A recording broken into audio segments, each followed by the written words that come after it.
And welcome to the channel. It's your brother Prince Ayo, live from Tamale, the capital city of Ghana, precisely the kingdom of Dagbon. You know, the the original pronunciation is Dagbon. That is Dagbon, and because we have a lot of people who visited this kingdom in the past, they couldn't be able to pronounce the Dagbon, so they pronounce it as the Dagomba. So it all works. So we here at home, we call it the Dagbon Kingdom of Northern Ghana. That is the most dominant ethnic group in Northern Ghana and the oldest kingdom in Ghana. You understand?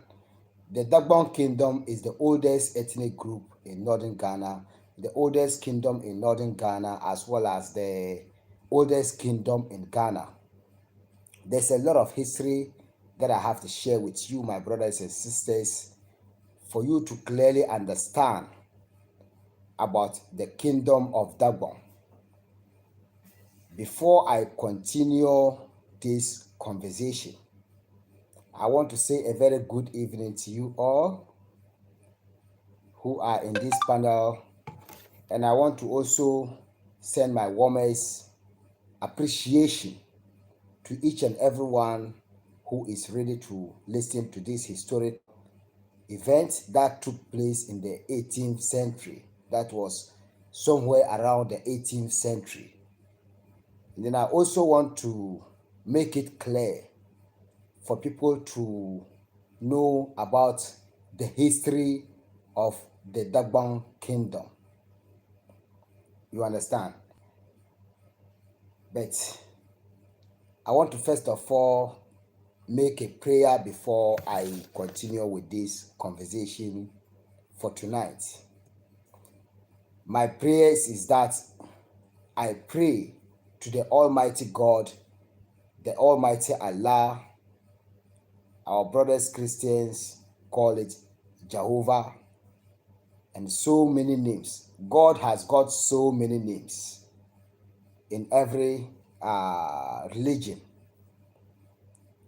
And I also want to send my warmest, prayers. Prayers that comes deep from my heart to each and every one of you who is watching right now. I pray that the Almighty Allah, the Almighty God, the Almighty Nawuni in Dagbanle, the Almighty Otwedi Ampong Nyankopong in Ashanti, the Almighty Allah, as the Hausa call it. Hausas have name for Allah as the English word, but I'm yet to search deep to know the real name of Allah in Hausa.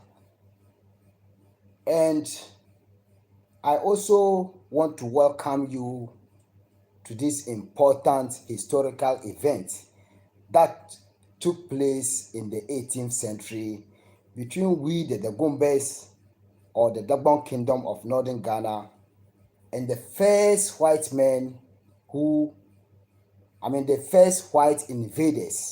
first white invaders who came here to the kingdom of Dagbon to, invade our kingdom, to rule us, and to take control of everything that we had, including taking us as slaves, taking our natural resources, taking our properties, and so on and so forth. I want to share this historical event with you tonight.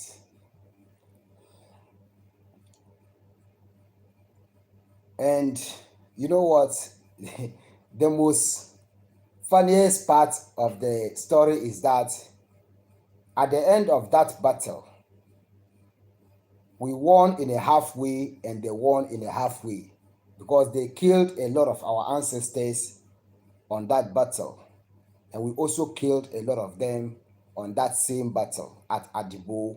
Adibo is very close to our traditional capital, that is Naya in Dagbon and Yendi in English. And during those days, it was very, very serious and funny. It was very serious because, they were having their guns and everything, but the guns that we were having and the ammunitions that we were having were very small that can defeat them. So the battle took place at Adibo, and it didn't just, happen in one day. But before I continue with this conversation, I want to tell you that what I'm sharing with you is very, very important for me to share. That is why I'm sharing it. Else, I would have never had the time to even share it with you. But I see it as very, very important because a lot of you are showing interest in coming to Tamale, coming to northern Ghana. Some of you are coming to learn tradition. Some of you are just coming to have a good life. Some of you are coming to live. Some of you are coming to visit. Everyone is coming with their own purposes. But when you are going to a particular place to live, to visit, to do business or anything, you have to first of all know a little bit about the place with regards to the past history of the place. And this is what I find it so important to teach. Before I continue with this conversation, I would tell you that please, if you like what I'm going to share with you, when you are ready to listen to what I'm going to share with you, hit the notification button. Share this content. Let it go viral as long as it can go. Not for my personal interest, but for people to learn. You understand? For people to learn. I'm not paid on YouTube. I use my own resources to teach you this. Anything that you give me is just, to help make this channel go forward and progress so that you can also learn from what I have to share. I'm not an oral historian. In our tradition, the oral historians are the Lunsi, that is the drummers. They are our oral historians. But it only takes a person who is from a royal family or a person who grew up in a royal family to know about all this history naturally. You understand? So, and therefore, we all have to be authentic in what we share. Don't share what you don't know. And don't share what someone teach you that you don't even have any idea about. Let's make so much research as visitors, or sorry to say as foreigners, before we share these contents. Because Dagbon Kingdom is where I hail from. Dagbon Kingdom is me, and I am Dagbon Kingdom.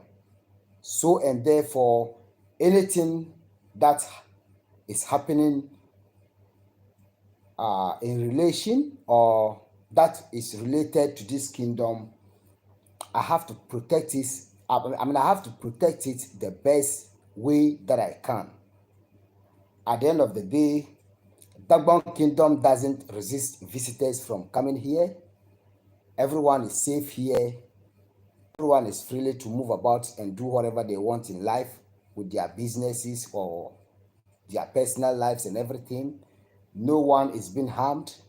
No one is being, in any kind of trouble. When they break, we all go through our normal businesses. You understand? So the northern part of Ghana, especially the Dagbon Kingdom of Tamale, and the other parts of our brothers and sisters, that is around Bolgatanga, around that is in the Upper East region and around the Upper West region. These are the regions that you can come, whereby you can just wake up at night, go through just 24 hours, go throughout the entire villages, the entire towns and everything without anything bothering you. You understand? Everyone is at peace. Everyone is at peace. But the only problem is that we have some one thing here that we live, and the kind of living that we live here is very simple to understand. We have a Dagbale proverb that says that San Maraba no Pabuna. San Maraba no Pabuna. It means that a stranger is welcome. San Biahguni, that is the life of a stranger. Either the stranger settle with you or the stranger go. San Maraba no Pabuna. San Gomina, San Kwemina, that is a stranger has traveled here and a stranger is in the compound of every family compound. San Biahguni, ko jin be ko chang, that is a stranger's life will determine if they will be able to live with you or they will have to go. That is how the proverb goes. But this historical event that I'm going to share with you tonight is very, very important that I have to share with you. But I can't share it with you without two things. I have to first of all do the traditional rites before I continue with this history. If I did not do that, then I have breached, or I did not follow the law in the tradition. These particular ancestors that I'm going to talk to you about tonight, in any kind of history that the oral historians is going to share, there is something special that they will do before they start to share it. And what they do is that they will play the drums that the ancestors chose to hear. They would, call the appellations of the ancestors, the names that the ancestors chose for themselves. In the past, the names that our ancestors chose for themselves was proverbs. Our ancestors were using proverbs to choose names for themselves. So, for instance, my ancestor that I reincarnated, his appellation was that Dintuhkandi Dembetuhe Kanzasi in Dagbanle. It means that what is right, I take, what is wrong, I refuse to listen or to understand. This is the reality and the bare facts about the kingdom of Dagbon.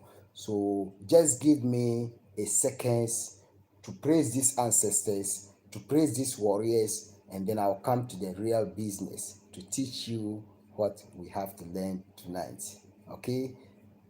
Just give me just a second, and then I'll share that with you, and we'll all benefit from what I have to share. I don't share what I don't know. I share what I know. If you benefit from it, it's good for me. When you do not benefit from me, it's still good for me, because it isn't everything that I share that I think people will understand or that I think people will take. But at the end of the day, when I share anything with you, it comes from here and it goes into your here. You understand? It comes from my head and it goes into your head. So just please give me a little bit seconds, and then I'll share with you this Dagbon warrior dance, that is the Dagbon warrior drums. Because this history that I'm gonna share with you tonight is more about the Dagbon warriors. It's more about the Dagbon warriors, and at the same time, it's about the Dagbon royalty. I'm gonna make you understand the difference between Dagbon warriors and the Dagbon royal families. There's a difference between a royal family and a warrior family in the Dagbali language. So just give me just some seconds or just give me, please don't go, just give me from 1 minute down to 1 minute 30 seconds, and then I will share with you what I have to share. You understand? I ever come across a quote that says that don't matter the number of your audience. I mean, don't care about the number of your audience, but take your message as something that is important to you. If you take your message as important, forget about the number of your audience. You understand? Even when I teach one person and the person is able to understand what I'm teaching, he or she, at the end of the day, when the person is able to use it very well, the person can pass it to so many people or so many generations that I don't even know, or maybe I'll not be alive again to know. You understand? So just hold on. Jamaicans will say hold on, hold on, hold on, hold on, and listen to what I'm gonna share, because you are so fortunate to meet me as an indigenous man, as someone who is from a royal family, as someone who is, whose origins is from the beginning of this kingdom. You understand? When they call me prince, I don't call myself prince. I don't call myself prince. Here we don't pretend to do things. Who I am is who I am. I don't give myself titles that I'm not capable of having. That is who I am. I don't also do things that I know I can't do. You understand? That is why I don't edit my videos when I'm sharing it. Stay blessed. Just wait for some 1 minute and some 30 seconds and see what I'm gonna share with you, and listen very well about what I'm gonna share. I'm coming right back. Stay tuned.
All right, family, I'm back. And thank you so much for waiting. As I already told you, in Dagbale, we have a proverb. I'm a person who works with proverbs. So please bear with me when I'm bringing on so many proverbs, because the proverbs that I always use makes sense to me and it works. An African man will never tell you a proverb and you follow the proverb, and at the end of the day, you will not see the use of the proverb. You understand? In Dagbale, it is said that Jingule Bubuhare Babu Dora. Jingule Bubuhare Babu Dora. That is a Dagbale proverb. And it translates as when you are waiting for a food that is on the pot, that is on fire, and they are cooking, you don't have to ask what they are cooking again. Jingule Bubuhare Babu Dora. That is when you are sitting down hungry and your queen is cooking something in the kitchen. You don't have to ask the queen, what are you cooking? You already know what you provide for the queen to cook. Take your time, wait, and see what the queen will bring from the kitchen for you to eat. That is what it means. So just tap cool. Yang Kuri in Hausa means be patient. Jim Solo means, in Dagbale means be patient. And I don't want to share a lot of languages with you tonight. So this particular date in our history is a very sad date for we, the people in Dagbon Kingdom, that a lot of people don't share. And it's because it was a very hard day in the kingdom of Dagbon, that whenever this history is going to be shared, it comes by so many things. And the reason why I'm saying this is because it was a day of struggle. It was a day of battle. And at the same time, it was a day that the Dagbon Kingdom, rise up and fought for the kingdom. That is our ancestors. It was a day that our ancestors shed their blood to protect this kingdom. And it was also a day that our ancestors, did all they can to what? Make sure that the kingdom is protected. But upon doing all of this, they were emerged victorious, and at the same time, they were, being defeated in a halfway. They were being defeated in a halfway. You understand? So, and therefore, there is a lot of historical facts about our lineage that we don't know. When I say we don't know, it isn't me who don't know, but a lot of people don't know. Even to some of my fellow Dagombes, they don't know. You understand? So I'm gonna share this with you before we continue with the conversation, because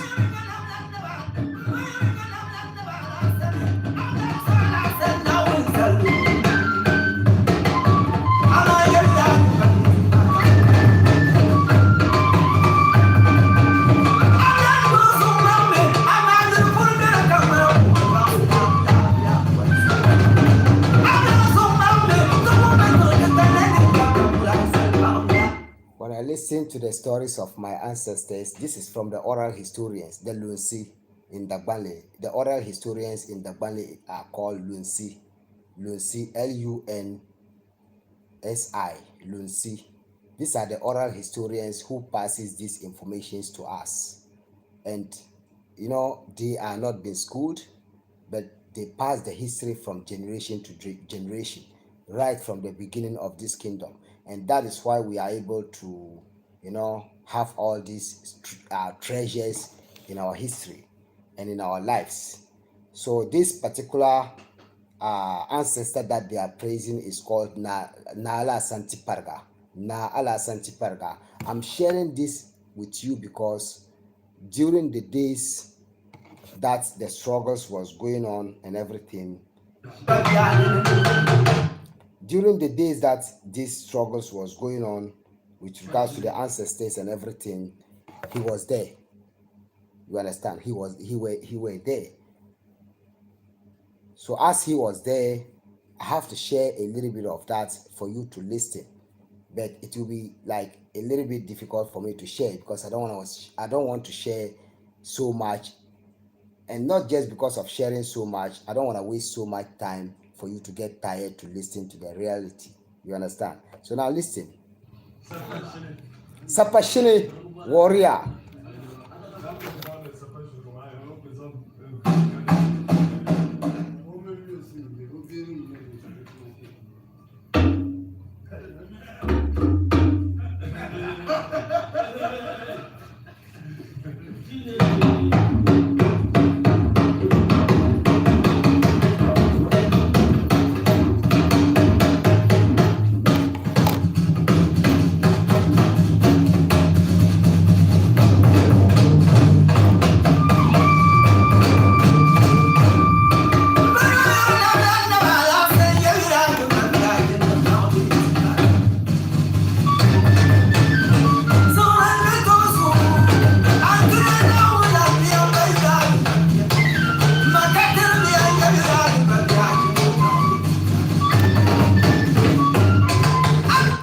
Naa-N-Nigoo Santiparga was also one of the kings of Dagbon. So he's the one that they are praising. Naa-N-Nigoo Santiparga was the king of Dagbon in those days. That is after the German encounter with the Dagbon Kingdom or the Dagbon Kingdom. So he's the one that they're praising right now.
when I listen to these praises, it awakens my spirit. It awakens my spirit so hard. It reminds me of who I am. It reminds me about the history, about our ancestors. And it reminds me about what our father taught us. There's a lot to share with you, but I'll keep some for future reference. It isn't everything that we share. Yeah.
You know what?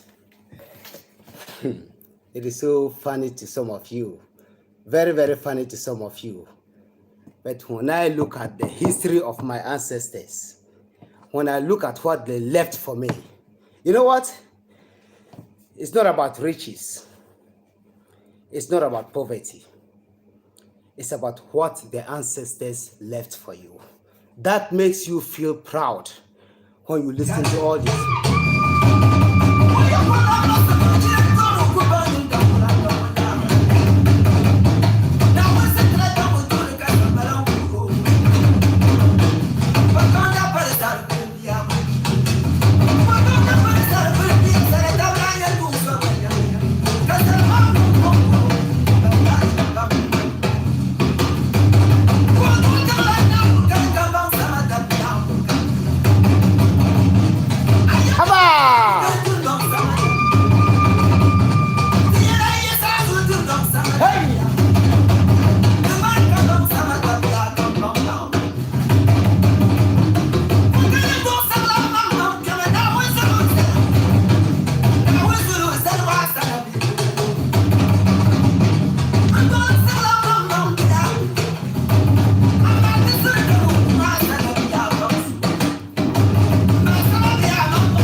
Listen to what the oral historian said. He said, Manda min la down to Nyezu.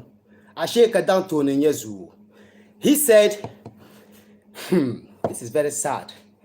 He thought it was the regent, that is the eldest prince in the family, that is always the leader. And he said, that is not what it is. A leader is always a leader. Enjoy.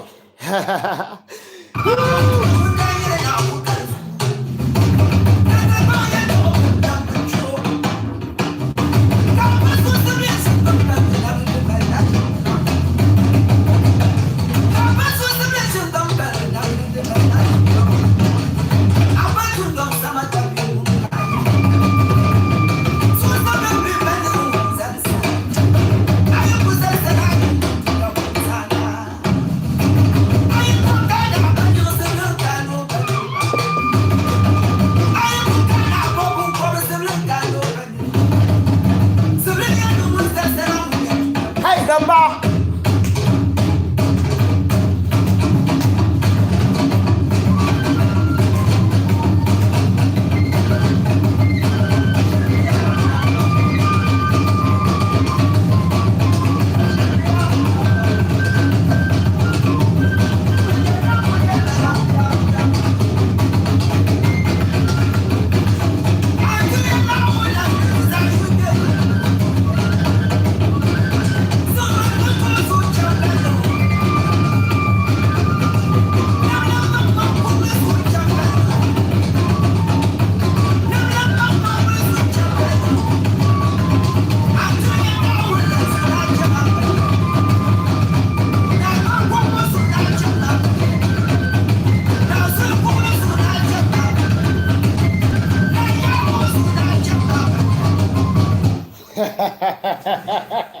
That's okay for you.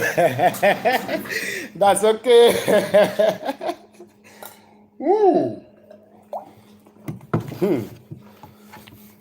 A little bit, may God bless you. May the ancestors bless you abundantly. Wow. This is serious. I just want you to learn. That's what I'm sharing. Let me put back my regardless.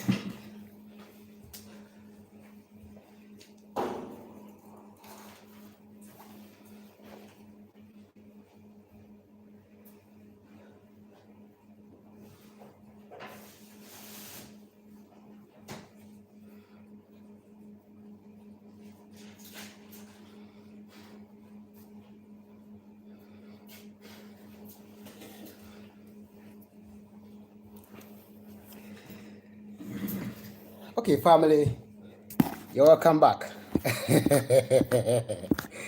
So now let me give shout outs to families. African millennial, blessings to you. Lena Ndiaye, this your name sounds like a Senegalese name or a name from the Gambia or around that area. Greetings to you. We are all one. Abdurrauf Sadiq, you said Tipaya. You said we are grateful. Ngbapaya, I'm also grateful. Shonda, you said hello, Prince. Hi to you. Gerald Blanc, you said good night, bro. Oh, bro, good night to you and have a wonderful evening. Brother Kofi Mensah, thank you so much. And I wish you all the best from Tamale to you at Toronto. Black Queen, BLK, that's how I just make it short. Black Queen, watching from Texas. Thank you so much for watching. Be safe. And I wish you all the best. And the family at your side, I wish all of you all the best and the best of protection from the Almighty Allah and the ancestors. Black Queen, you said, did you study in Ghana or did you travel somewhere else for school? Nope. When I was sent to school, straight up, I was sent to primary school 2 in 1992. when I started, that was the first time, my first day at school, and my first time at school, 1992. When they took me there, they did some tests to see if I'll be able to be in a nursery, like nursery 1 or nursery 2 or nursery 3, before they take me to class 1 down to class 2. But when they test me, when the headmaster tested me, he said, this boy is too intelligent to be in nursery or class 1. Take him to class 2. So I started my education at primary 2, and that was 92. So 93 primary 3, 94 primary 4, 95 primary 5, 96 primary 6, and 90. It was that same 96 that I was enrolled at the welding and blacksmith shop that I shared on my community page with my master. So 96, I was at school, and I was at the welding shop and blacksmith shop. And right from there, 97, I went to junior high school 1. That is year 1, 98, year 2. Sorry, it was 98, 90, 97, 99. So I completed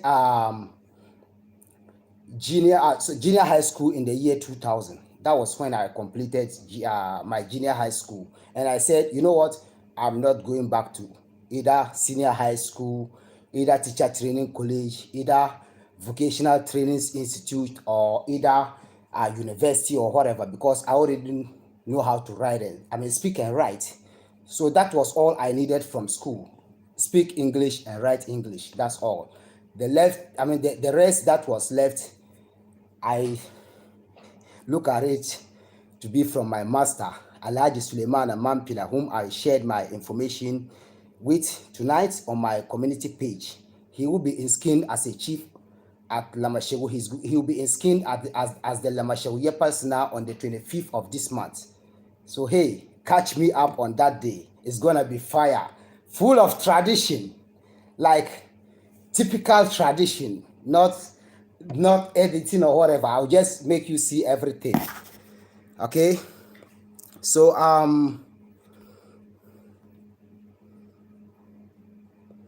Black Queen said, hello Prince Ayoko, your knowledge is priceless. Sometimes when I look at myself, when I look at my age, and when I look at the knowledge that I have, I'm not surprised, because when I was being given birth to, my parents has to go through a lot of names before they know the ancestor that I reincarnated, and they gave me the best name, the right name for me, that the ancestor was having before they become peacefully. Else I was crying all the night, all the time, worrying them, until they gave me the right name to my ancestor. So I am originally the reincarnated of one of the ancestors. So I'm not surprised about my knowledge and my wisdom and whatever. So Farida Kamal, Tizopa Farida Anangula, Canada Bewula, Sokam Bewula, Dangma Za Bewula, Tuma Bewula, Adbiran Tizopa, Mpaya Pam. Sister Farida Kamal is in Canada. She is in Canada. And Sister Farida Kamal, I can't describe her and I can't say anything about her here. But all I have to say is that, Mpaya Pam, thank you very much. I'm so grateful. Stay safe.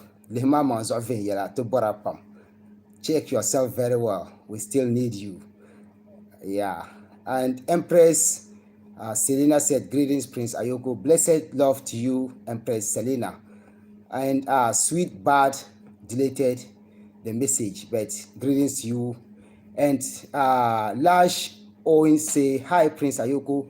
Yes, blessed love and greetings to you, Lashonas, greetings to you. Empress Selena said, Proverbs are the truth. That's the bare facts. And Black Queen says, yes, there are no doubts, they are words of wisdom. And Empress Selena also said facts. Ndang, in Dagbon, when I say Ndang, that is my family. Ndang, the blind man, his life, the black man, his wife, their family. Okay, I will say the wise man his wife, and their family. Anangula in Dagbani means good evening. Adbira, that is how are you doing? Tuma Bewula, how is work? Mpaya Pam, I'm very grateful.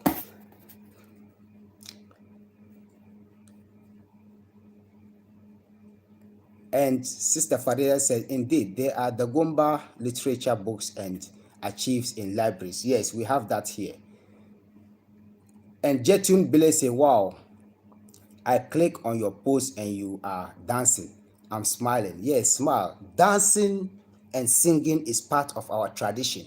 Every king and queen in Dagbon has the right to dance to our traditional dances. That is when they have the opportunity. But one thing about it is that we members of the royal families, we don't dance to the warrior dances. That is the Sapashinwa. We don't dance to it because the warriors, sorry to say, you might look at it in a very different point of view. Any person that is a chief in this kingdom is being selected by a royal king. You understand? That is, we have stages in our kingdom.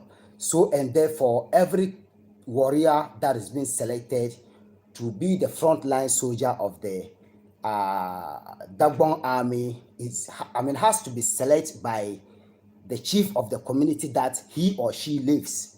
You understand? So when it comes that way, if there's a problem, the chief will call out the warrior, and the warrior will now come and then attend to his duty. But one thing about warriors in the Dagbon Kingdom is that when they are going to greet chiefs and kings, they don't bow down. They don't take off their sandals. They don't take off their shoes. They always stand tall behind the king, because they are always ready and prepared to defend the kingdom. And it's not all about battle, but it is said that when you think it's peace and safety, then a sudden destruction. So that is why we have these warriors. Whenever they are dancing, whenever they are in ceremonies, they are holding their guns and everything, they are always prepared to meet the battle. You understand? So that's one tip about the warrior group of Dagbon. But I'll come out with that history about how we, adopted it from the Ashantis. That will be some time to come. I don't know when. And Sister Yevlin Gossi said, greetings, Prince Ayoko. This reading sounds like something from my country of birth. I'm not surprised about that because we are all one. So I'm not surprised if it is the Dagombes that took that tune there in the days of slavery. I'm not, surprised about that. But what I know is that we are all one people. We are all one people. But there's one thing that I'm going to share with you. It isn't everyone in the kingdom of Dagbon who can share what I'm sharing this with you. Because this thing that I'm sharing with you is something that I've used my education as well as my my indigenous way of upbringing to share this with you. So if I share anything with you that has to do with tradition, it doesn't mean that I'm just trying to, make you happy or make you have fun. But I'm just trying to what? Share with you the realities about the tradition of what? Dagbon. You understand? So if that happens, just take it easy, just take it cool, and just take it normal, because I don't edit anything that I share with you, and I don't share anything with you that is not, authentic, and that is not, how do I put it? And that is not on point. I always make sure that what I share with you, you will be able to make your own research and then come out with the results that best matches what I share with you. And even editing, for instance, I don't know how to edit videos or whatever. I don't know because I'm not into that. I don't know because I'm not into, editing things that will just make things good for people to like and, learn something with ignorance. You understand? When I say learn something with ignorance, it's like when I do something about this kingdom and then I decide to, manipulate it, edit it, and bring the nicer parts of it. to see and hide the other side of it. That is the badder part, or what you don't want to see. No, I'm not doing that to anyone here. I am not doing that. You understand? So follow the authentic, and then follow the right information that can give you a very good feed to what you are learning. Because learning is part of the tradition. Learning is part of the Dagbon tradition. But what you have to do is that you have to take your time very well, learn very well, and then come out with something that you can say that wouldn't be able to confuse the minds of people. Well, when I share something with you tonight, and then the next day you see it to be different, then I would have to be ashamed of myself, but not you. You understand? I would be ashamed of myself, but not you, the one listening. You understand?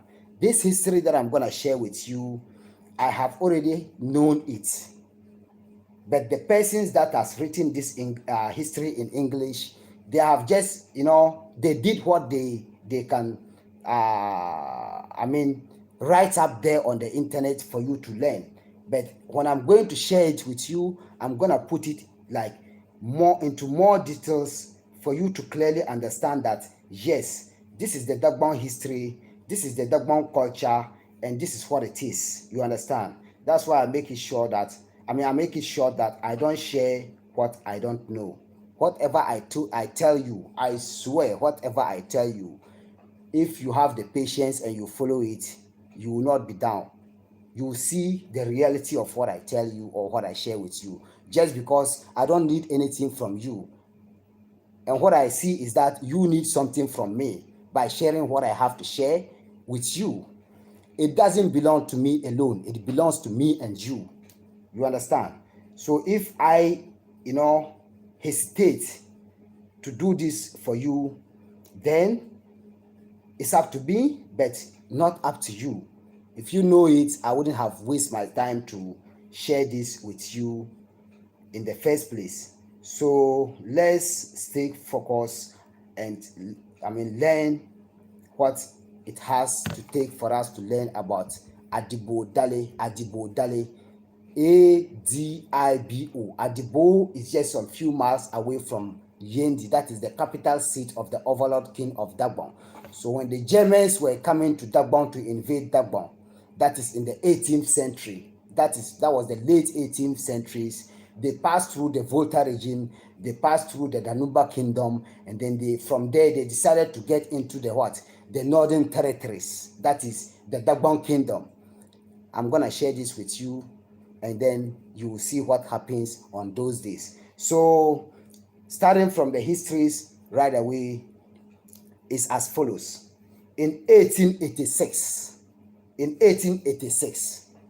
rumors has been in Dagbon in the early days of the coming of the white man.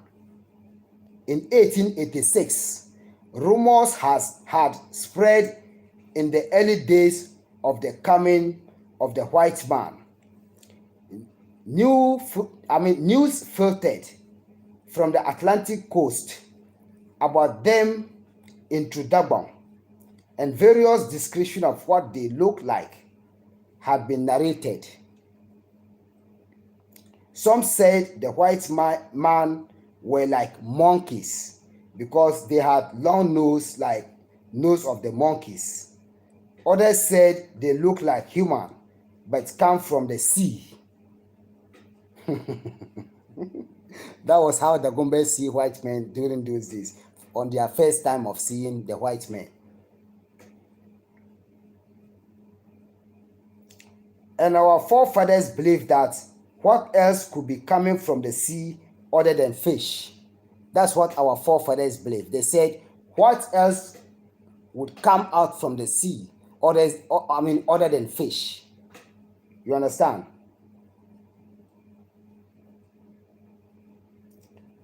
It is recounted that the people of Sunsong is just a stone throw from Yendi, the capital seat of Dagbon. That is Naya Yendi. Yendi. Yendi. Just take your time and listen to this history.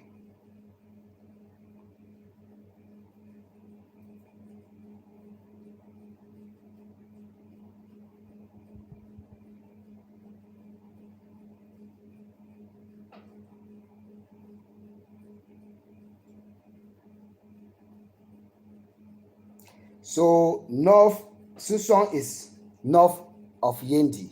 So when you are in Yendi, like I'm sitting here, Susong is like in the north. Susong is in the north part of what? Yendi. That is a community close to Yendi. Susong. It's along the Yendi Cherkpene road. I know there in like I know there personally.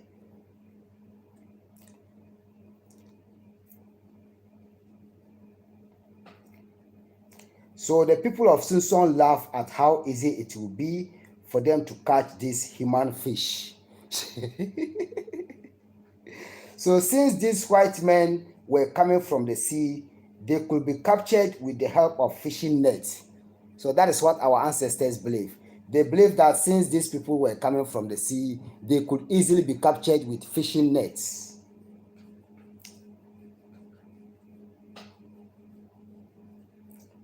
There is popular date in the history of Dagbon that every great son should know. There is a popular date in the history of Dagbon that every great son, they are referring to the great grandsons of Dagbon, should know, like people like me. You understand? Because these are the history of my biological ancestors, where I hail from, where my lineage hail from. You understand? It is recalled by Dagbon drum historians. Remember I told you that we have oral historians here that is called Lunsi. So they are also known as the drum historians. As Adibo Dali, that is on the day of Adibo, on the day of Adibo. The day of Adibo, this was the day over a century ago in September 1896. After a decade of people were, after a decade, my people were contemplating what a white man was. After a decade, the people of Dagbon were contemplating what a white man was. You understand? During the last quarter of the year of 1896, rumors intensified about the imminent arrival of the white man. On the 27th of November 1896, they has reached Bandai. Bandai is in the northern region, but it's very closer to the Volta north of northern region. Bandai is a town that is a dominant Basari community. Basari is Basari. Basari. They have more in common with the Konkomba ethnic group in northern Ghana and the Nawuli ethnic group in northern Ghana.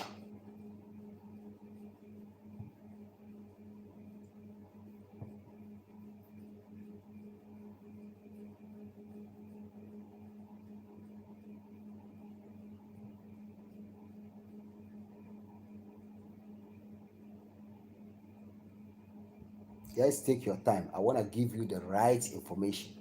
So take your time and listen.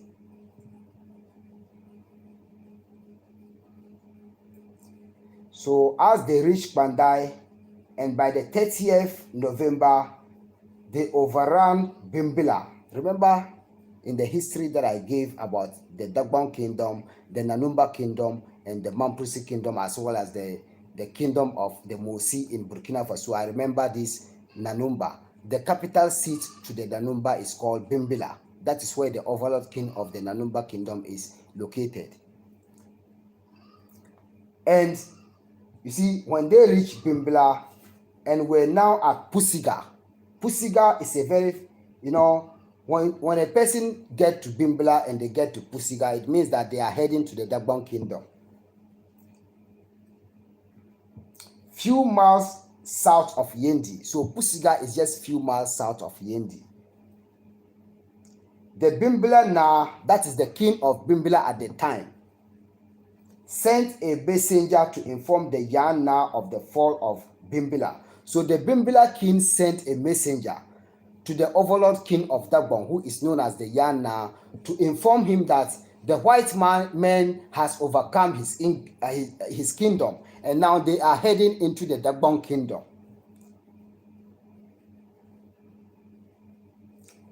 I mean, whose advance had been too swift and without notice. Their movement, the movement of the white were so too swift, said that when they conquer here, within the next few hours, they will conquer here. You understand what I mean? That is what I mean by too swift.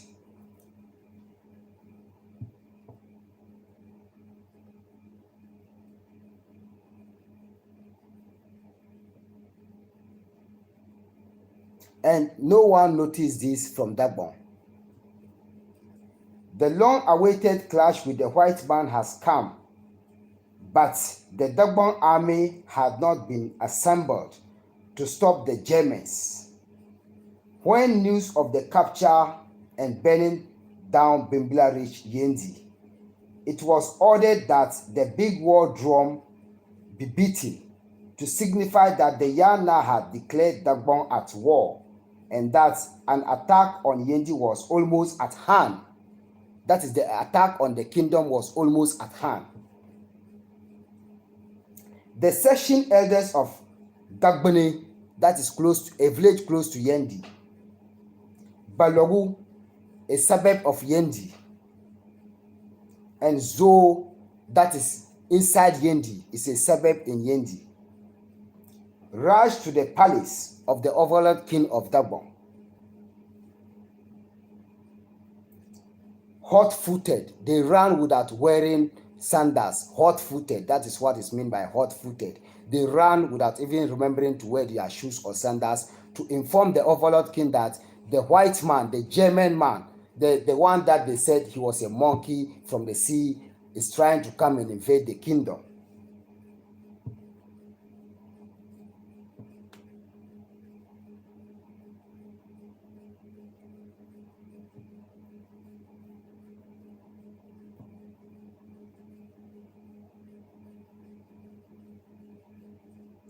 So when they ran hot food and dispatched messengers to all corners of the kingdom to tell chiefs, whom they presented in court at the palace, that all the armed might of Dagbon should rally to Yendi to repel an invader, that is the white man. But at this move, the move was too late. The Germans' advance was too swift, and only a handful of chiefs were able to rally. Means that people wasn't prepared enough to attempt to defend Dagbon because of the distances in their locations.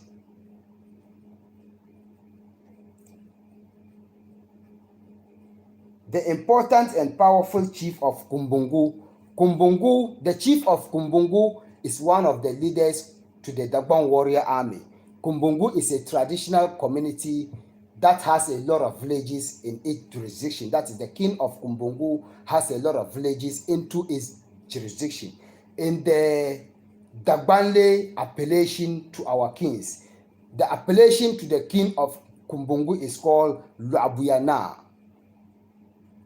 Luabuyana means he is the one who carries the arrows to the overlord king of Dagbon. You know, we have bows and arrows. So he's the one who carries the bows and arrows to the overlord king of Dagbon when there's a possible attack. So he has to, use this to go and defend. Savelugu is also one of the warrior towns of Dagbon. Tolong, the king of Tolong, that is my maternal home. I shared a video of the current king of Tolong with you on my community post and in one of my videos when my uncle was going to be skinned as a king, as a sub-king of Tolong. That is the vice to the king of Tolong. I shared that video with you on my channel. So, and Tampion is very close to where my father ruled. My father ruled Naa-N-Nigoo. So Tampion is just like 25 minutes drive away from Naa-N-Nigoo. So these were the villages that were being informed, all in western part of Dagbon. So all these towns that I mentioned is in the western part of Dagbon. And also great armies of the paramount chiefs of Karga. Karga is also one of the biggest towns in our tradition in Dagbon. Gushebu is one of those towns in Dagbon. I was there about 2 weeks ago. 2 to 3 weeks ago, I was at Gushebu. And Yelzole is also around the capital seat to the Dagbon Kingdom. That is, it's just around Yendi area. And it's also known as Zabzugu. That is another name for Yelzole. So, all these towns that I've mentioned had not got the news and were not in Yendi, nor did they even have the time to prepare to come to the defense of Yendi. That is the capital seat of Dagbon, where the white men were trying to invade. Because once they invade this capital seat, it means that they have invaded the entire kingdom of Dagbon.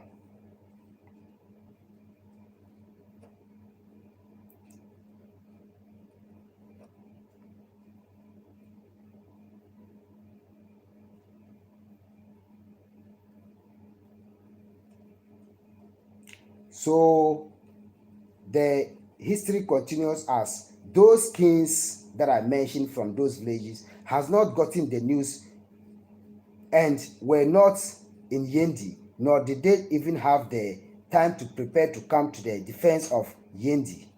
The Yana was very old at the time. It was Yana and Naa-N-Nigoo.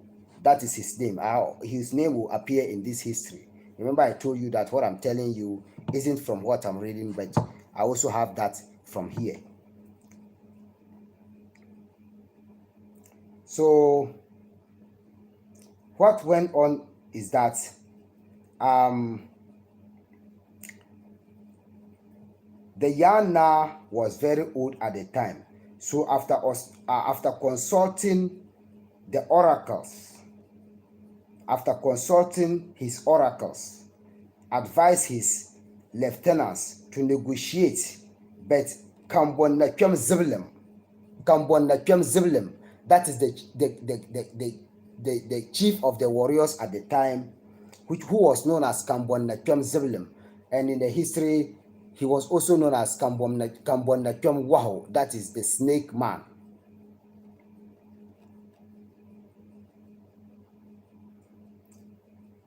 Kambon Nakem Ziblim said that his kingdom, that is the kingdom of Dagbon, will not be taken over by any white man, and that he will protect it at all cost.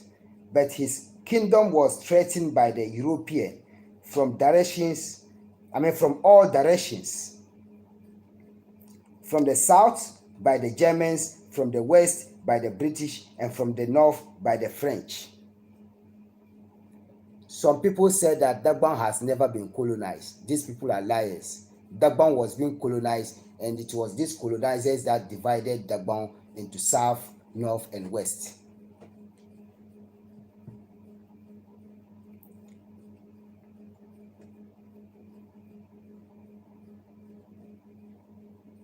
In all, Dagbon resisted colonial. In all, listen to the part of the history here, Listen to the history here. In all, Dagbon In all, Dagbon resisted colonialism for 7 long years. Dagbon resisted colonialism for 7 good years. Yana and Naa-N-Nigoo's reign was long, and in his youth he led and personally commanded the Dagbon army to score many victories from battles that was being fought by invaders. He had warded off the invading Zambrames who had come conquering from afar. These Zambrames that I'm talking about are from the Niger, from the Mali, And this is the original place for the Zambarmes from Mali and Niger, that is Niger. You see how our history goes. At some point, we and the Mali Empire and everything were one. But in the course of migration and everything, later we become invaders. I know they become invaders, that is to our kingdoms. This is history. I'm telling you about what went on in Africa and what caused all of us to have all these kind of mindsets. So listen to that part again. Naa-N-Nigoo's reign was long, and his youth.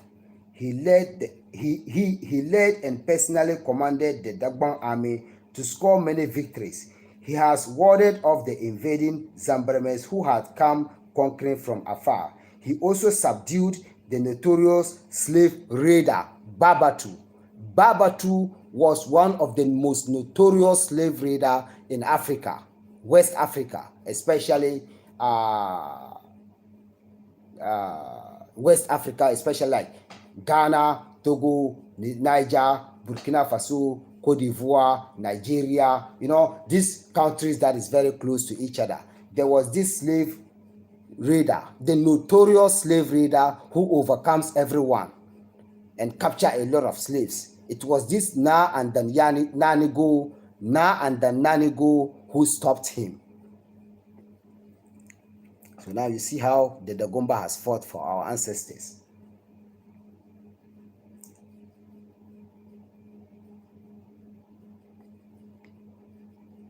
So let me repeat that again. He said, the history goes like, he also subdued the notorious slave raider Babatu and permitted him to settle in Yendi, where he died. And his grave is now a tourist destination. Babatu's grave is at Yendi. When I wake up tomorrow, I'll go and see that slave raider's grave over there. That we have stopped him, calmed him down. We didn't kill him. We make him settle there until he died and make people walk freely. That is what our ancestors did to Babatu, the notorious slave raider. Go and search Babatu, Babatu, Babatu, the notorious slave raider. You see the history, and I will not have to share with you so much about him, but go and find out about that with yourself. He had also undertaken the unpleasant duty of disciplining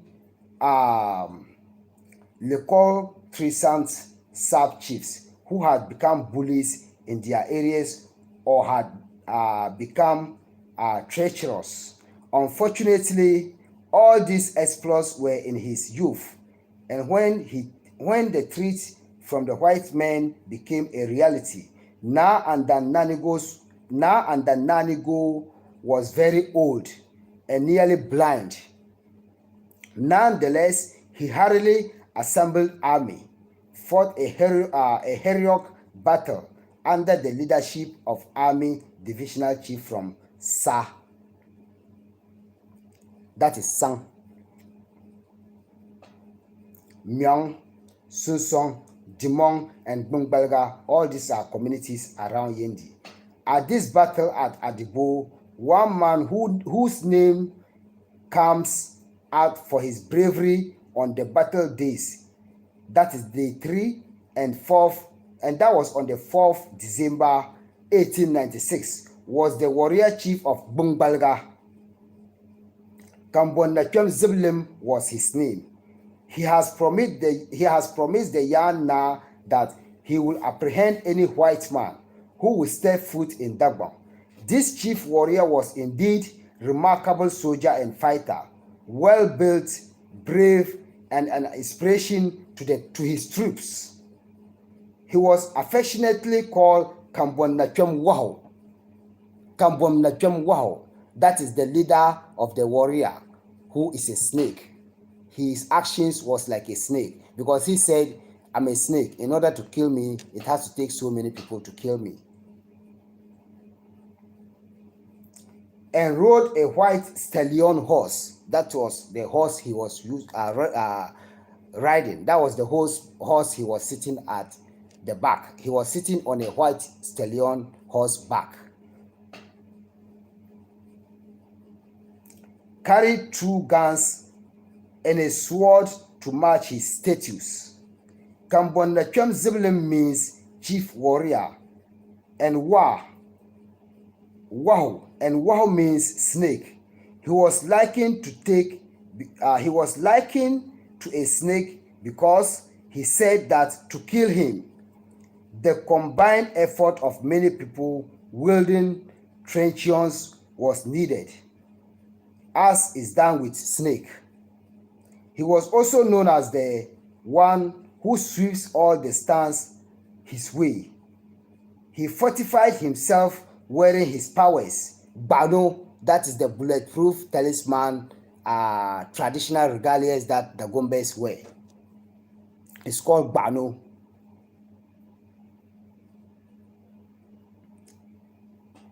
So now listen. He fortified himself wearing powers. Bano, a local bulletproof vest.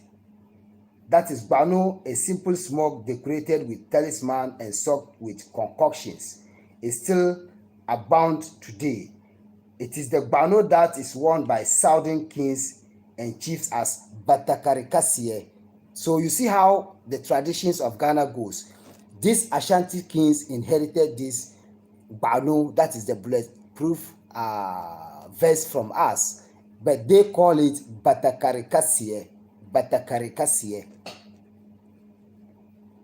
Batakarikasie means a big smoke in Ashanti. Batakarikasi or Batakarikasie is a Ashanti word for a big bulletproof vest that consists of talismans and some concoctions. That is a bulletproof vest. Something which is obviously bequeathed to them from Dagbon in 1715. So this was the year the Ashantis inherited it from us, the year 1715. When Asante Hini Osei Tutu invited Yana Garba for peace talks. I'm yet to come into this. That is the origins of our warriors. And it is believed that no metal in the form of bullet or knife could penetrate the body. In Bimbila, Germans proved an attack when they started burning the town, but the Gombes has met them for an open combat well outside Yendi. Therefore, at Adibo, the Germans had taken the initiative. So von Moscow was their leader. Von Moscow, V-O-N Moscow, was the leader to the German army.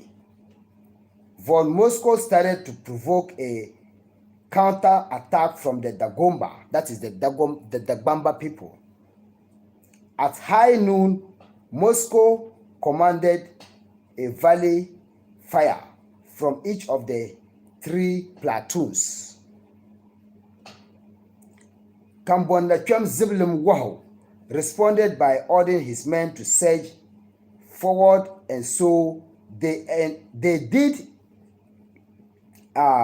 encircling the Germans.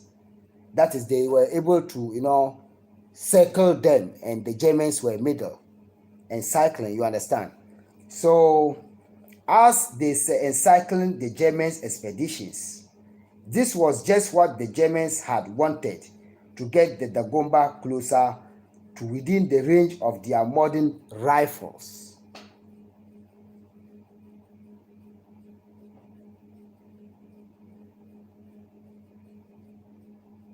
But for the Dagombes, something was amiss.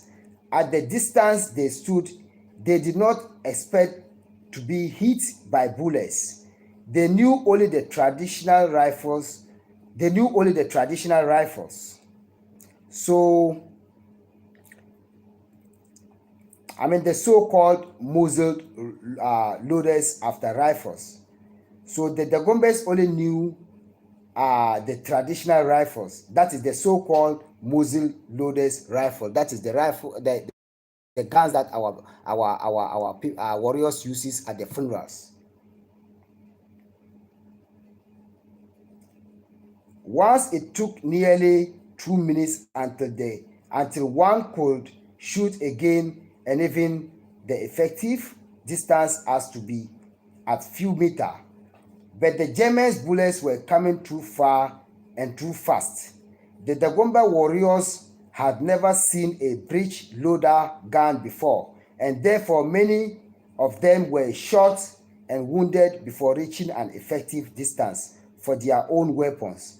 It was after some amount of fighting that the Kambon realized that the Germans aside could shoot repeatedly with their guns without having to reload. What sort of guns are these Germans using? They wondered. That is what the Dagombes wondered. Realizing how fast his men were being, depleted, Kambon Wow then gave another order. The Dagomba warriors at once changed their method of attack. They attacked in small groups and camped close to 30 meters, but still Dagombas could not come close enough to start a direct fight man to man.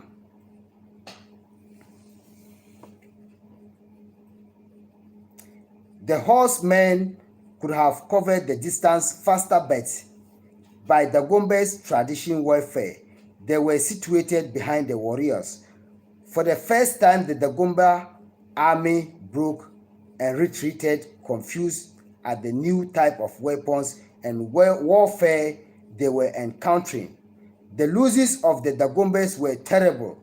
430 dead on the battlefield, including war chiefs, that is Sapashinima, the warriors, who on the hill had tied themselves on chairs with cords to demonstrate to their warriors that they would not run away. Some died along with their horses. Tragically, Kambonda Chomziblin was shot with a pistol at point blank range when he tried to apprehend a white man with his bare hands. Also killed were Chirfo, that is a title to one of the warriors, and chiefs of Dimon. So the chief of Dimon, a village, was also dead in that battle. And many other elder warriors, that is the Sapashinima. Many too on the German side were killed, including Sergeant Hitman, and a quarter of mercenary force army were wounded. The Germans has won the battle but not the war.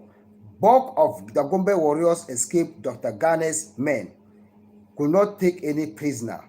In the afternoon of the same day of the 4th of December 1986, the remainder of the expedition continues towards Yendi. When the Dagombes' effort to stop the white man collapsed, word quickly spread on the road from Adibo through Cho, Bungbalga to Zugu to Yendi that engagement with the white man at Adibo was disastrous. People then started to abandon their villages to take cover in the bush. The Germans burnt every village they passed by, and when they got to Yendi at sundown, the market had been abandoned and they met a ghost town. The Yana was informed the Kambon Nacham Zibilim Wao had fallen in the battle and that he was not taken out of his palace to safety, but he refused to leave. It was very difficult persuading the Yana to go to safety until of his son, the chief of Sang, arrived and persuaded him that if he had to die, then he should be killed where his father Yana Yakubu's grave was.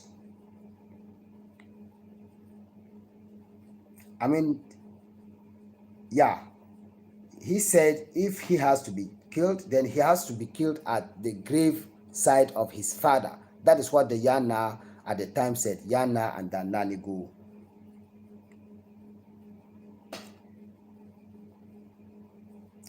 In present day, that is, this grave is just front of the newly built Bewa Palace. So the grave is still in Yendi, and it is at the newly built Bewa's Palace. And it's, in those days marked by a big baobab tree about 400 meters behind the palace towards Kuga, that is a community in Yendi. And so the young Naa was taken to his father's grave, where he remained till the next day. Lieutenant von Moscow and his men destroyed and burnt Yendi town. They also looted, taking with them some valuables from the Bewa Palace, but they were still afraid to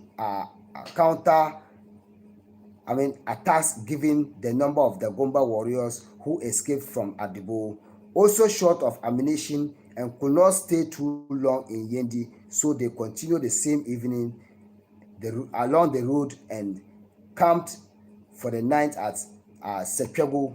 The following morning, they hurried away towards Sunson on their way to Sansani Mongo, that is around northern Togo. Sansan Mongo, that's how we call it.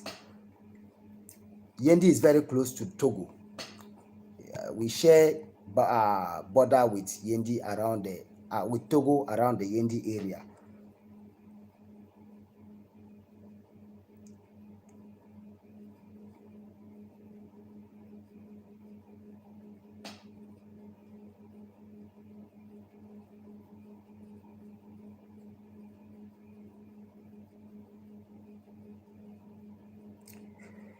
So now you see Sansan Mongo. Sansan Mongo is a town in present day Togo.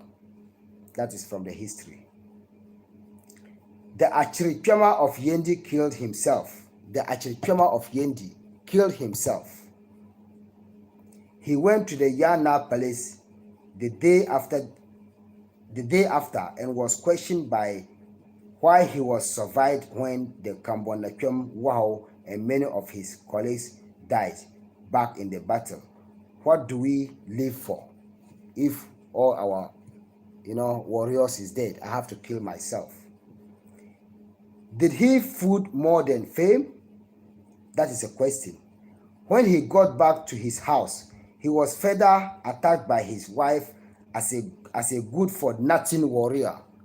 That is, when a Dagomba man failed to defend, his wife will insult him. When a Dagomba man fails to defend, his wife will insult him as a weak man. Go and fight. Go and defend yourself. Go and defend your community. Go and defend me. Go and defend your family.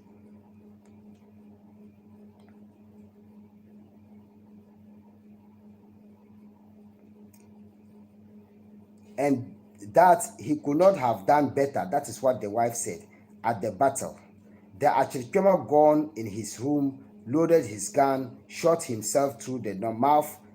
The day of Adibo fell on Friday, Yendi Market Day. So the battle day fell on a Friday, and it was a Yendi Market Day. That is the capital seat to the Dagbon Kingdom's Market Day, where the town that is the capital seat to the Dagbon Kingdom. The day of Adibo is remembered in Dagbon as a solemn occasion. The Yan now stays indoors and must not appear in public on any market day that falls on a Friday. It is remembered in so many other ways in drum history and on special occasions like the Fire Festival, that is the Bugum Chugu, or the Damba Festival, that is the Damba traditional festival that we have in Dagbon. Dagbon warriors, that is the Kambonsi, also have a special breaks dance in remembrance of those who fell in that battle. Kambonakwem Zibilim was a special dirge composed by Dagbon praise singers in his honor. For the next 3 years, the white man was still trying to occupy Dagbon, but faced the combined forces of Mole Dagombes and Konkombes. In all, the German colonialists known in Dagbon as German German Dojao, German Dojao, that is how we call the Germans, the German white man, German Dojao, were engaged in about 45 battles and, skirmishes before they gained control of eastern Dagbon. And only after the death of Yana and Naa-N-Nigoo, the man then exploited local animosities, which led to another important date in Dagbon history, the day of Sandala. That was another day that we encountered the Germans in a battle, after which they raided Yendi again and burned the palace for the second time. So you see, Dagbon Kingdom fought a lot in the entire country of Ghana, in the entire all traditions of Ghana. It is only the Dagbon Kingdom that has came out face to face to fight to fight against colonialism. It is the only country that has come out face to face to fight against colonialism. But above all, the problem was that the Dagombes lacked the plans to overcome these people. They were spiritual powerful than those Germans. They were physical powerful than those Germans. But above all, they lacked the plan. And the most unfortunate incident was that it was a battle that wasn't prepared to meet. The kingdom of Dagbon did not prepare to meet this battle. It's just like right now as I'm talking to you, and all of a sudden someone will knock my door, point a gun at me. It has to take me and what I have to survive. So if I don't have enough to survive, the person will just kill me and go. So that was what happened to the Dagbon Kingdom. So at some point, the French, the German, and the British divided Dagbon into three, and they were colonizing Dagbon. You understand? But upon all that, they were having their part that they can play, and the kings of Dagbon were also having the role that they can play. So to anyone who will tell you that the Dagbon Kingdom has never been colonized by a white man is a liar. This is the history. I'm here to share with you a lot.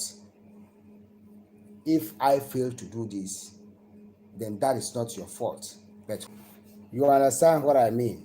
If I fail to share this information with you, it is not your fault, but my fault. My fault because a lot of you are coming into this Dagbon tradition in northern Ghana, one of the oldest tradition that also happens to be the oldest tradition in northern Ghana. But someone who can clearly open his heart, share with you these important information for you to know much about the kingdom, will not do it, or they don't have the ideas and the knowledge to do it. And with the people that they meet, they don't know anything about it.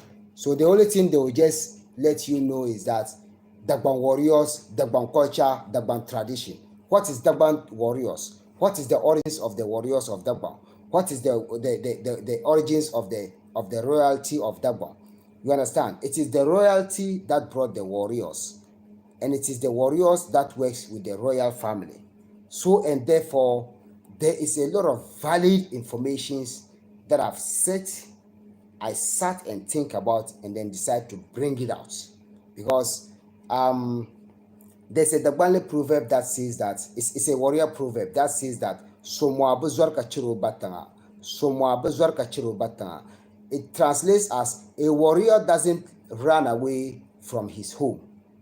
A warrior doesn't run away from his home. No matter how the situation, remain at your home, defend your home, die for your home. You understand? So it is very important for me to come out with these information so that all of us will be able to what? Learn about the kingdom of Dagbon, learn about northern Ghana, and with time, I'm going to even stretch my wings to the other ethnic groups in Dagbon. It's not about the Dagomba. We have so many ethnic groups here who are surrounded by us, who are our brothers. We live together peacefully, we work together peacefully, we do everything together peacefully. We share the same traditions, we share the same festivals. We do everything like in common. So I'm gonna make you understand what the Northern Ghana is. You understand? So now let me come back to these panelists on the chat for tonight. Those who are on the chat for tonight. If you have any question, feel free to ask. I'll give you the answer. If I don't have the answer, I'll tell you I don't know.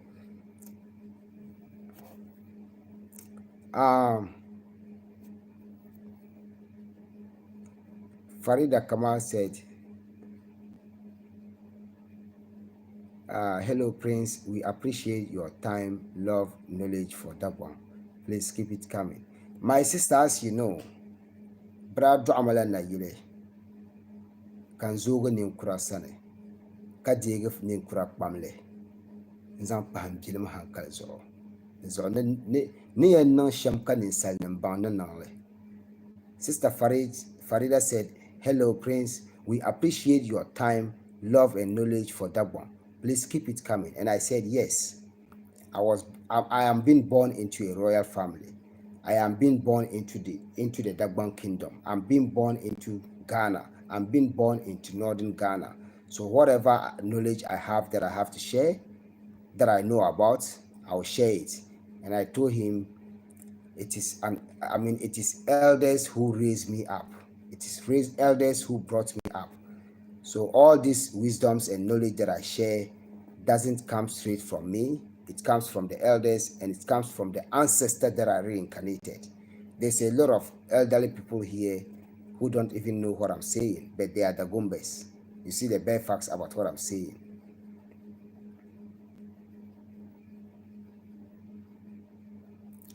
So to any one of you who has question to ask, it is time for you to ask. Grandmother Joyce Belvins, greetings to you from Tamale, to all our families in the Caribbean. Tell them, say, me love them. I love everyone. I love all our brothers and sisters. Everyone is being loved.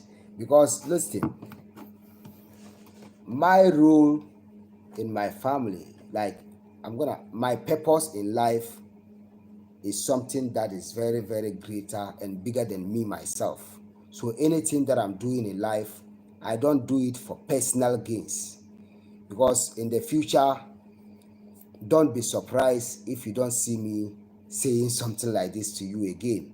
Don't be surprised if it has to take you by protocol to meet me. Don't be surprised if you come to meet me, Prince Ayoko, in the future. You have to pass through so many people before you see me. This is the time. I don't know when, but it's coming. This is the right time to share this information. If I fail to share it with you, then when the time comes, I wouldn't be even show myself on social. I wouldn't even have the opportunity to share myself on social media. Look at the king of Tamale, for instance, the overlord king of Tamale. When we were growing up, learning work, he was my senior. He's much older than me, but he's a very good friend to me, a very, very good friend to me. Because of his position right now, I don't want to share something about him. I would have just walked in and then show you a picture of me and him over 25 years ago. That is how life goes. Someone who is from a royal family is from a royal family. Someone who is from a warrior family is from a warrior family.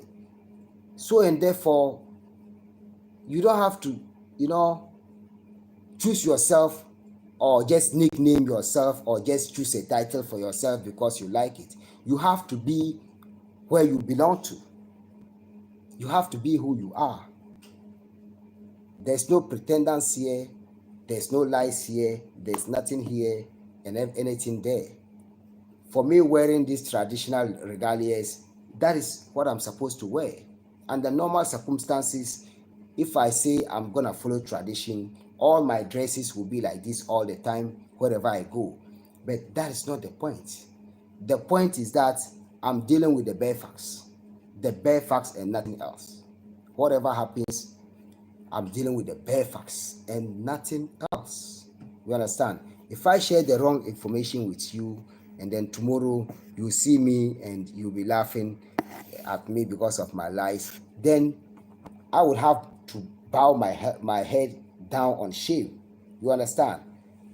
There's a Dagbonli proverb that says that Tangnache Baba, Kargarna Chimba. Listen to the proverb. The proverb goes like Tangnache Baba, Tangnache Baba, Kargarna Chimba. It is said that when the king decides to, you know, when the king decides to barber his hair, then the youth will be surprised. Why should the youth be surprised? The king is not supposed to barber his hair. He's supposed to leave his hair and wear his hat all the time. But when he becomes like the youth, then the youth will be surprised because they look at the chief to be dressing in a different way. But if they see a different kind of dress, then, or a different kind of barber, then it will be surprise to the chiefs. You understand? Sorry, it will be surprise to the youth. So that is what I'm talking about. So my brothers and sisters, I want to say a very shout out to Sister Joyce Belvins, Sister Joan Hartley, Sister Farida Kamal, Naturally Organic, Sister Doreen Wan Khalid, Ziomara Kyle, and Mosi Davis, Fitauri Fitness, Queen Ire, Blessed Love. We run things don't run we. My family, the blind guy, his wife, their life. Thank you so much to all of you. Karen, Mother Sil, Palina Moses, Louise, my Jamaican mom. I say a very blessed love to you for your, genuity and your kindness and, your neutral grounds that you've taken. I'm so much happy about that. The optimist, greetings to you and much love to you. The time is now, greetings to you. Oracles of the Bantu people. Oracles of the Bantu people. I like this name. Oracles of the Bantu people. That is my Kenyan sister. Blessed love to you, or my Ugandan sister, I should say. It could be Uganda or Kenya, I think so. Blessings to you and greetings to you. She said in East Africa, there was also a notorious slave raider called Tipu. Unfortunately, he looks like us.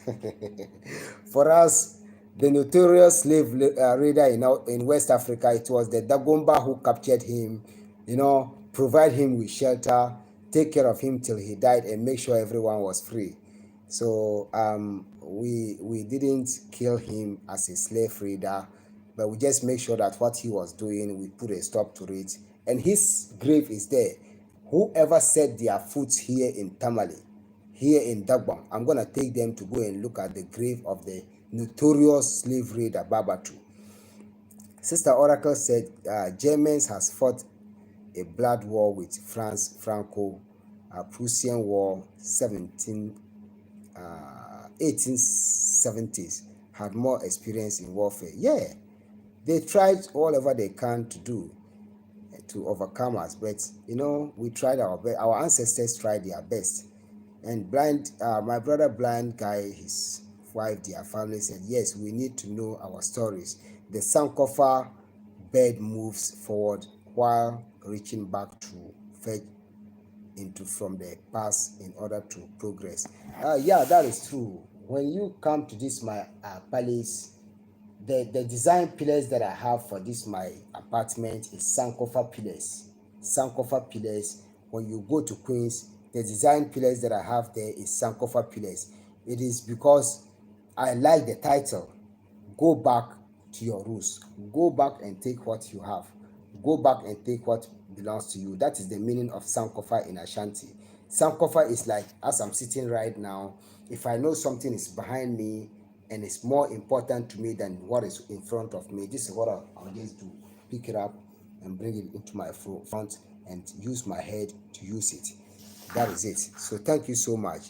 Empress Selena, blessed love to you.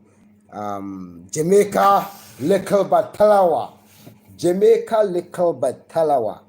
Jamaica, little but Talawa. To those of you who are in this chat who don't understand a little bit of patois language, that is the Jamaican patois. This is my family from Jamaica who lives in Canada. Do you know what they call themselves? Jamaica little. That is, Jamaica is small, but Talawa, that is but strong. Jamaica is strong, small but strong. Jamaica little but Talawa. Blessed love to you, family.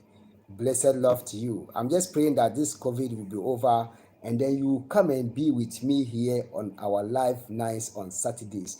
Reggae nights. So the optimist, you said which book is that? Just go to Google. This history that I shared with you, go to Google. When you go to Google, you search Adibo Dali, that is Adibo, and then you leave some space and write Dali, Adibo Dali. You see all the history from Ghana Web. You understand? If you misunderstood anything from there, reach out to me on my WhatsApp and I'll clarify it for you, or I'll clarify it with you. Bantu of the Oracle said, we must know all the mistakes which our ancestors made so that we do not repeat them. It is true. It is true that we must know all the mistakes that our ancestors made so that we do not repeat them. I clearly understand you, my sister, and I respect what you said. But the whole thing about this situation is that sometimes when a mistake is done and people are not learning from the mistake gets worse. The mistakes always gets worse because of mentality. That is, people are not still emancipating themselves from mental slavery. With all what has went on with regards to slavery and everything, people do not still emancipate themselves from slavery. Like the way our ancestors fought the Germans, to the point where some people even kill themselves because they have defeated people that shouldn't have been defeated. You understand? That is the pride. That is the pride of the Dagomba. The Dagomba can proudly kill himself of his pride. You understand? But those days are gone. We are in modern days. So all what we have to do as black people is to come out with ideas that can best unite us. And when you look at one of my posts that I posted yesterday on my community page, the right Messiah Marcos Garvey said he's not bringing everybody to Africa because it isn't everybody that has to come to Africa. To the dead heads that is over there, leave them to be over there. To the dead heads that has brought their dead heads here, leave them here. Let them live their life. But at the end of everything, it is the reality that will come out. You understand? It is the bare facts. It is the future that will determine whatever life is. You understand? So the continent of Africa is for black people, but it isn't every black people who can live here and make it. Because when you fail to make it over there, don't expect to make it here on the continent, else you fool yourself. That's the bare facts. Elle said, hello from Philadelphia. Brother, I enjoy your videos. Thank you so much, my brother. And Joyce Belvin says, Prince Ayoko, you have been a busy man. I pray the ancestors help you get some well-needed rest tonight. My sister, sometimes that's why I said I wish sometimes I could share my life story with you. When I was on the field of welding and blacksmith job, sometimes I would go to work. Mostly I was going to work at around 7:30, 7 o'clock, or sometimes 6 o'clock, 6:30. and then come back home at around 7:30 at night, 5 o'clock, that is latest at night, 5:30. Sometimes I can even go home at 12 o'clock a.m. whilst working. But once I get home, when I get my shower, eat my food, try to lay down and get some rest. Sometimes, these dry seasons like this time that we are in, mostly the tomatoes that we use in Ghana comes from Burkina Faso. It comes from Burkina Faso. So when they go to Burkina Faso and load the tomatoes, the truck has to run fast when they are coming back to prevent the tomatoes from what? Rotting. So when they get a breakdown, look, one night I was laying down in my compound at my mom's place sleeping, and then a driver came and woke me up and said, please, I had a problem with the center bolt to my springs on my truck. A center bolt is what binds the springs of a truck together. And springs is something that lays on top of the axle that makes the axle to move. And there is something that is holding the springs that we call hangers. This is blacksmith technical terms that you don't know. So I said, so how can I do? And he said, please help me. Please help me. If I did not move tonight, I will be in a very serious situation. I wake up, went and took tools. We went to the truck. I worked, it was around 12 o'clock. So 1, 2, 3, 4. I took 4 hours. By 4 o'clock, I finished the job. That was the first time I got my mobile phone. That was the very first time. That was about over 20 years ago that I got my mobile phone. So when I finished and charged the man said, look, he was an Ashanti man. He said, "She, me donyame, ejuma waya mami, a bro, sika waka chira me se mentria no. Nti me di sa pepepepe beto so ama no. Ama wo. Senya wo charge me no. Me di sa pepepepe edi beto so ama wo." He said, what you have worked for me is more than the money that you charge me. I'm going to add you that same amount of money. The next morning, I took half of the money and bought my mobile phone. It was Siemens phone. That was a long time. So in life, I have went through a lot of hard works that keeps me going. So anything that I do with my energy, that's why I don't care going to the gym for fitness, going for exercise and everything, because when day break, anything that I do consists of energy. Anything that I do is active, you understand? And I'm always like that from day one up to date. So I don't need to go for any kind of active, like for any kind of exercise again, because what I'm always doing is even more than exercise, you understand? So thank you so much, family. Labeka Paiko, greetings to you. Sister Joyce Velvins, I still send my greetings to you. And naturally organic says some of them have been domesticated to the Western lifestyle. That is their cases. Mosi David said, thank you, singing Prince Ayoko. So family, this is where I'm gonna come to the end of this our history night. It's almost 2 hours, so I want to just use some 3 minutes or 4 minutes for us to enjoy some some Dagbale drums for me to use to wrap up the show. But on my next live stream, which I don't know yet, because I can just decide to come out with anything at any time. This is why it came by surprise to all of you tonight. I'm gonna come out with the history of the warrior group of Dagbon. That is, where the warrior group, how the warrior group was being originated, how it was being adopted by the Ashantis, and how we get involved with the Ashantis in the 1800s. That was the days of my great grandfather Yana Garba. That was in the 18th century. So Then we meet again sometime this week for that particular important conversation. I wanna play a little bit song. A little bit song. A little bit song is the name of the drama. Alidu Bizong.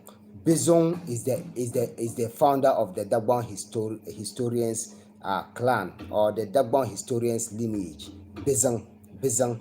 That is the founder to the Dagbon Kingdom oral historians lineages.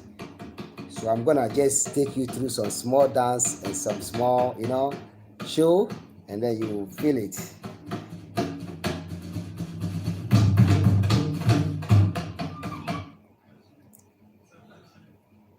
Yeah.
About the Dagomba. This is all about Dagbon tradition. It's about happiness, drumming, dancing, listening to oral history, being proud of your ancestors, put on all the drummers, and stay focused. Hello.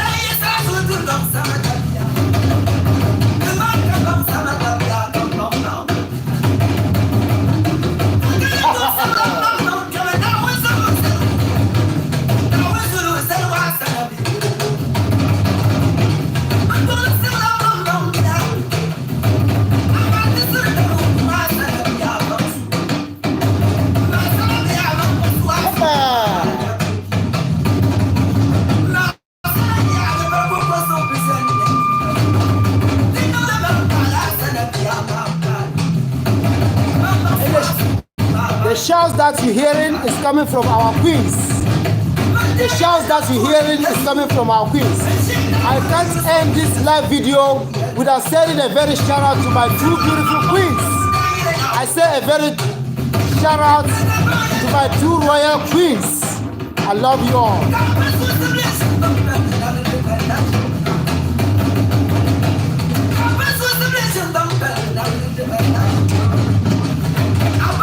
Come on.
That's okay. Have a wonderful night. Stay blessed. One love. I wish all of you all the best for the night. Enjoy yourself and enjoy your evening. Peace.